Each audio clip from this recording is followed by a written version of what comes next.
Nasema mkosi. Jamani, mkosi.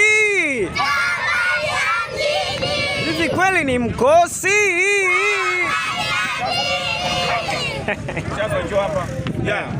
Hii ni tafsiri yetu ya mkosi.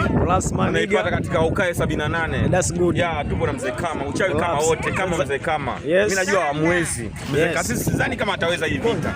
Hii vita juu ya vita. Sasa mwana nenda kaitafute tafsiri yetu ya mkosi. Utaipata Ukae 78 kwenye YouTube. Ukae 78 kama mzee Kama. Nasema Ukae mkosi.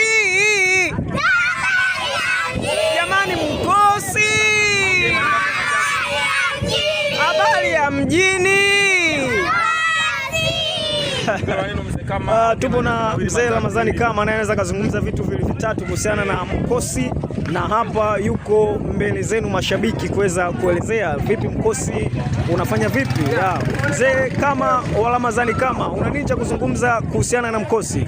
Mimi kwanza nafurahi nakuta vijana wangu hawa watoto kama wote wanashangilia mkosi. Ndio. Mkosi ni filamu moja ambayo ni nzuri. Na ukitazama hauwezi ukachoka. Ndio. Na utaitamani kila siku itoke. Ndio. Uchukue ukaangalie kwenye TV yako. Ndio. Kwa hiyo wala usijali. Mkosi ni tamthilia iliyokuwa bora. Malika yote watu wanaangalia. Sio kutafuta filamu hii niangalie, hii nisiangalie. Ndio. Mkosi wanaangalia rika zote. Kwa hiyo haina matatizo, haina matukio mabaya.